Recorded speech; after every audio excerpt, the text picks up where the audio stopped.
Chapter 10 The First Christmas. What if we had lived in Bethlehem at the time Jesus was born? Our story might have been like that of a boy named Aaron and his little sister Anna. They loved all the excitement in this normally sleepy town. There was something going on everywhere they looked, and the people, they had never seen so many people. Out on the narrow, crowded street, dusty men tugged and shouted at heavily laden donkeys. Aaron grinned to himself as he watched the sweat make stripes on their faces. Women with tiny children were everywhere. Older children were lugging bundles of food. Everyone looked weary, since the only reason they had come here was to pay unfair taxes. Aaron and Anna's favorite place was the city gate. Late one afternoon, they climbed up onto the sun-warmed wall to watch strangers come into town. Alone and in groups, the people arrived, some walking rapidly on this last bit of their journey. An old man at the gate said a few of the travelers were from as far away as Nazareth. Aaron could hardly believe it. They must have spent 4 or 5 nights sleeping beside the road. The afternoon sun felt good on Aaron and Anna's backs, for the air was a little chilly. Anna became sleepy and closed her eyes.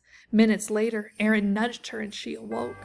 2 people were coming up the dusty road in the valley, a man walking and a woman riding a donkey. They traveled so slowly.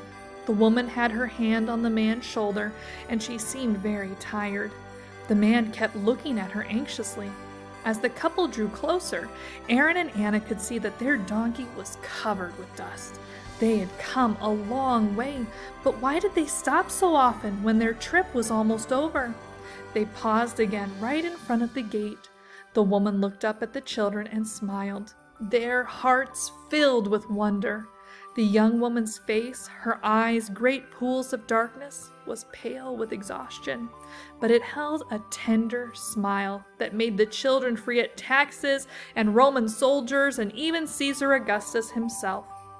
In hot, noisy, crowded Bethlehem, her smile seemed to say that all the joy in heaven had come down to earth. That night, wrapped up in his cloak, Aaron couldn't sleep. All he could think of was that smile, that incredible smile. It was unusual those days to see a happy face, much less a beautiful smile. He wondered if the man and woman had found a place to sleep. Aaron stirred restlessly. He somehow knew this was a special night. Something wonderful, he sensed, was about to happen. Something so wonderful he was almost afraid to breathe. Bethlehem was very still. On other evenings, donkeys brayed in their stables and wolves howled from the hilltops, but even the donkeys and wolves were quiet. The wind itself had stopped blowing. It was as if the whole world was listening, waiting. Late, very late, there was a commotion outside. Men were shouting and running, their sandals scuffing on the dirt. Aaron poked Anna, his finger on his lips. Quietly, the children jumped to their feet and ran to the door. They stared at the men talking so loudly in the middle of the night. Not only their shaggy hair and ragged robes, but also their smell marked them as shepherds. Probably the outcast shepherds who kept watch over the sheep outside Bethlehem, the sheep chosen for the temple sacrifices. But what were they saying? They had seen an angel? Aaron looked at them again to make sure they were really shepherds and not crazy people. "We saw an angel," they repeated. "And the angel told us about a baby being born in Bethlehem, a baby called Savior and Lord." They had just seen the baby with their own eyes. He was in a cave that the innkeeper used for a stable. Aaron didn't wait to hear more. Grabbing Anna's hand, he took off down the street as fast as he could run. Anna's short legs could hardly keep up with his longer ones. They ran past houses where drowsy people stumbled to the doors to see what all the racket was about. Panting, they finally reached the cave and peered in. There she was, the woman with the radiant smile. She was lying on soft hay piled beside one of the stalls. Her eyes were closed, but her peaceful smile filled the cave with wonder. The man knelt by her side and covered her gently with his cloak, and next to them, in the feeding trough for the cows, lay the baby.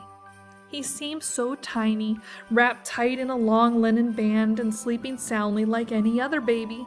He slept as though the world had not waited thousands of years for that moment, as though Aaron's and Anna's lives and those of everyone on earth were not wrapped up in his birth, as though all the sin and sorrow of the world was not his concern. Aaron wondered if he dared speak to the young mother, but he didn't want to disturb her. He wanted to ask if he could touch the baby, not to wake him, but just to touch him. Then Aaron looked at his own grubby hands. He couldn't remember when he last washed them, so they tucked them behind his back and just looked.